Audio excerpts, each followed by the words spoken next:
to Meryl's Kitchen. Today I'm going to be making the Sweetest Kit. Not only is it going to be desserts that I'm making, which makes it the Sweetest Kit, but it's the sweetest in how much you actually get in this kit. You get 6 different Gainey gourmet products and 3 different bottles of wine. That's a pretty sweet deal, don't you think? So we're going to be making salted caramel fudge brownies and also a fresh berry trifle. So in the fudge brownies, we're going to be using this. It's called the sea salt caramel, and also the deep dark fudge sauce. With the fruit trifle, I will be using the apricot, Riesling, and vanilla jam, the strawberry and Pinot Noir jam, and also the blue barb jam with Pinot Noir. And we're going to top it off with a little bit of black currant sugar. The 3 wines that you would get with this kit is the 2019 Diane's Rosé, the 2018 limited selection Riesling, and the 2018 Estate Pinot Noir. So now I'm going to start. So I'm going to start off making the brownies, and we're going to start with the deep dark fudge sauce. I'm going to take about half of the jar, put it into this bowl, and then I'm going to microwave it for about 30 seconds, 20 to 30 seconds, just to soften it just a little bit more. It's pretty soft, as you can see, and I have to tell you, it's quite delicious. So I'm going to go microwave this. I'll be right back. So here's the deep dark fudge sauce. As you can tell, it's much more liquidy. I only microwaved it for about 30 seconds. Now I'm going to let this cool just for a little bit before we're going to put it into the batter. Here I'm going to take a 1 1/4 cups of sugar, granulated sugar, and I'm going to pour in 1 1/2 sticks of unsalted butter. And then I'm just going to mix it with my hand mixer for about 1 minute. So now I just finished mixing this for about a minute. It's light and fluffy looking, nice color. I am now going to incorporate 2 eggs and 2 teaspoons of vanilla. So I'm going to pour that right in there. And then I'm going to mix it for 2 minutes. So I'm sure you don't want to listen to the noisy mixer. So I'm going to just take care of that right now, and then I'll be right back. So I mixed the sugar and the eggs for about 2 minutes here. So now you can see the consistency. And now it's time to pour in all of the deep dark chocolate fudge sauce here. And then all I'm going to do is mix it enough to incorporate it throughout the batter. This really looks good. I want to lick the bowl. And here I go. Okay, so now I just was able to put all the chocolate sauce in there. That's what it looks like. And now it's time to put the dry ingredients in. I have 3/4 cup of flour, and it does say to sift it. So I actually just use a strainer. I have a teaspoon of salt and a 1/4 cup of cocoa powder. And all you do is just sift it like this. This seems so much easier than actually using one of those old-fashioned sifters that I used to use all the time. This works much faster, it's easier, and it's blending everything together, and it'll take out any extra big chunks. And if you want, you can always use your fingers or a spoon. I'll just grab a spoon right here, just kind of push it through the mesh. We want to get all that cocoa in there the best that we can. There we go, it's almost done. And then what we're going to be doing, we no longer need the hand mixer. We are going to be folding the dry ingredients in with the liquid ingredients. And the reason being is I happen to love gooey, really rich brownies. If you over mix, then the brownies would become more cake-like. So I want those really yummy, gooey brownies. So I'm just lightly folding it in. This will just take me probably about 30 seconds to a minute, and then we'll continue from there. So now everything is folded in. It looks absolutely delicious. And I had to prepare my Pyrex square plate. It's an 8x8. I put parchment paper in, and I did on purpose leave it a little higher than the actual plate because when the brownies are done, I'll be able to just lift them right out. So that's a good little tidbit for you to know about. I'm going to be mixing in half a cup of chocolate morsels just to even make it more chocolatey and gooey. Hope you love chocolate, but what's better than chocolate and red wine? Amazing. And now I'm gonna pour it in here. Then I'm gonna put it in the oven for 20 to 25 minutes at 350 degrees. After that, once it cools, I'm gonna top it off, the brownies, with the salted caramel sauce. Okay, I wanna get every little bit. I don't wanna waste any. Actually, I'd like to leave some in the bowl so I could lick it. And just smooth it out. Looks beautiful. And into the oven it goes. Okay, so now I'm gonna start with my berry trifle. I have a variety of berries, which I will show you in a moment, but I'm gonna be using these two products. I will be using the strawberry Pinot Noir jam and the blue barb jam with Pinot Noir. Now you may say blue barb, what is that? Well, that's a blueberry and rhubarb kind of blended together. Really tasty. So what I'm gonna be doing is I'm gonna be pouring both of these, the full jars, into my pan, and then I will be throwing in all of the berries. I'm gonna warm it up and just coat all the berries until these become very liquidy and everything gets coated with these jams. I have raspberries, blueberries, blackberries, and as you can see, a lot of strawberries. You always want to have a little more strawberry than all the others. I also took out some of the berries that I want to use for the top. I don't want them to be in the jam, so I just put them in a little bowl. I'm going to set that aside. So what I'm going to start doing now is putting the jams right into my pan here. They will liquefy once I heat this up, but again, you don't want to heat it on high. You're going to want to heat it, I'd say medium low. And actually, I'm going to heat this first, then add the berries. So I will start doing that now. Okay, so now my jams are liquefying here. You do it until they start to simmer just ever so slightly and a little smoky here. So it's much thinner now. And then what I'm going to do is turn off the heat and just pour all the fruit in here. Then I'm going to fold it, just stir it gently because I don't want to break up the fruit. You want to keep it whole. I'll add the strawberries in just a moment, but you want everything to get coated with these delicious jams. And I'm gonna put strawberries, but not all the strawberries, but a good portion. Because a trifle is basically a cake. I'm actually gonna use lady fingers, but it's layers of cake, custard, and fruit. And so this is my fruit basis. And as you can see, I had plenty of jam and everything is gonna get coated and make it even a little bit sweeter.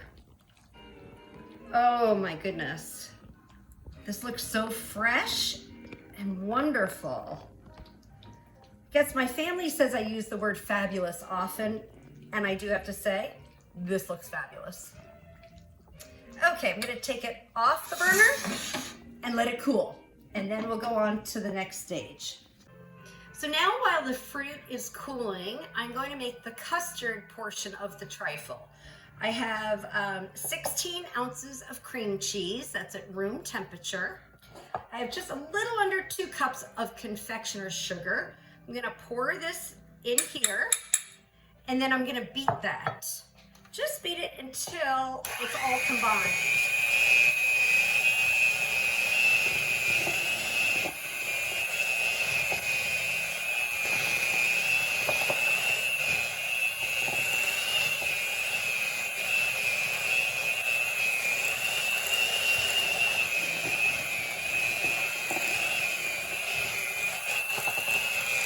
Okay.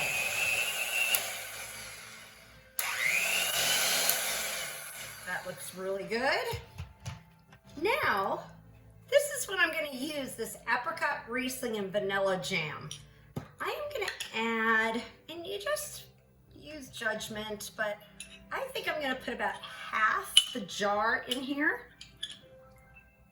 And I'm just going to beat again, just to blend it.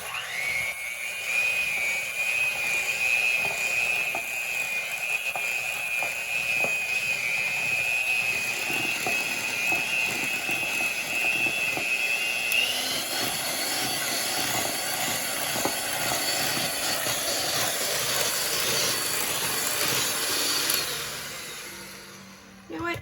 I changed my mind. I'm going to put it in the whole jar.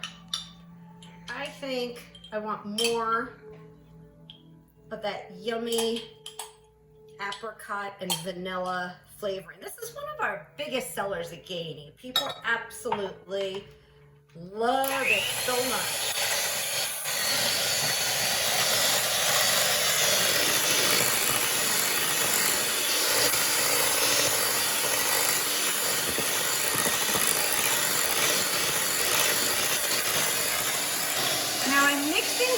On medium because it is a little chunky. You don't melt it or anything, so I really wanted to incorporate it really well with the cream cheese and sugar.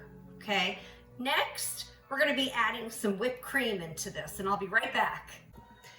So the apricot Riesling jam is very well blended in there. Now I'm going to add about a cup of whipping cream. Now I'm cheating. I'm going to use Cool Whip. You could make your own homemade, but why bother? This will work just as well. So I'm going to take about a cup. I just want to have a rough amount here. Let's say roughly a cup. I'm going to pour that in. And this time we're not going to use a mixer.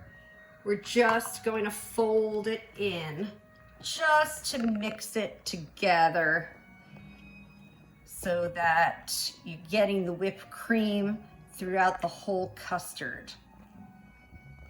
Okay, so this will be the custard that we are going to be layering with the fruit and the ladyfingers. It looks absolutely delicious, and yes, I must taste it because I just want to see how it is. Oh my goodness, the apricot jam is delicious. This is to die for. I can just picture this, drinking the rosé or the Riesling with it. Once again, fabulous. So now everything is ready to assemble the trifle. I have a trifle bowl, but you can use any glass bowl that you have. You want to use glass because you want to actually get to see all the layers. Now, as I stated before, a trifle is simply different fruits, a custard, and then a cake. You could use angel food cake, you could use pound cake. I have cheated and I bought the Sara Lee frozen pound cake, cut it up and use that. This time I'm going to use ladyfingers. Ladyfingers are very delicate, and all you want to do is cover the bottom of whatever bowl you have, and you can rip them, do whatever it takes so that you have ladyfingers throughout the bottom. You just want to make sure it's completely covered, and I'll show you what it looks like after I'm done here. Ladyfingers are what's used when you make tiramisu. So sometimes they're difficult to find, and that's why I'm saying if you want to use pound cake or angel food cake. You can make it homemade, but I'm trying to keep this so simple that when your family wants a nice, refreshing dessert, this is it.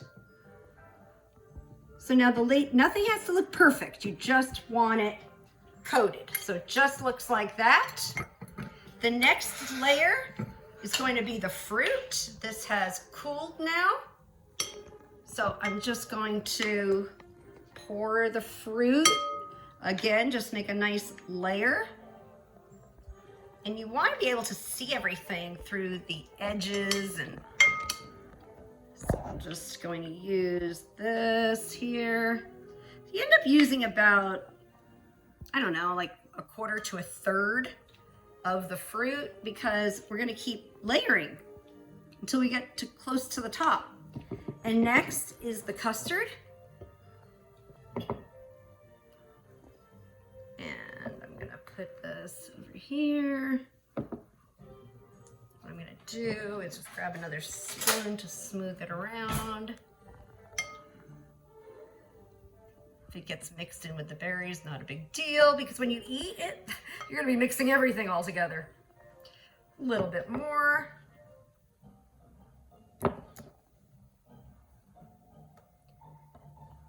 And that's looking pretty good. I'll put another spoonful in. Can't have too much custard, can you? Okay, and so what I'm going to do is I'm just going to keep layering this. And once I'm done with all the layers, I'll show you what happens next. So as you can see, I've been making my layers. Look how beautiful that looks. What a presentation. I used up all the fruit. Everything was used, which was perfect. And my cream cheese mixture with the apricot vanilla, it's just going to be the topper. Now, I'm not going to go all the way to the edges. I'm just going to dollop this on top here, keeping it more in the center and leaving about 1 inch around, just so everyone can see the fruit. It just makes a prettier presentation. You could also get some mint leaves if you wanted to top it off with. And remember, I reserved this fresh fruit that was not in the jams. I'm just going to put this on top with some strawberries.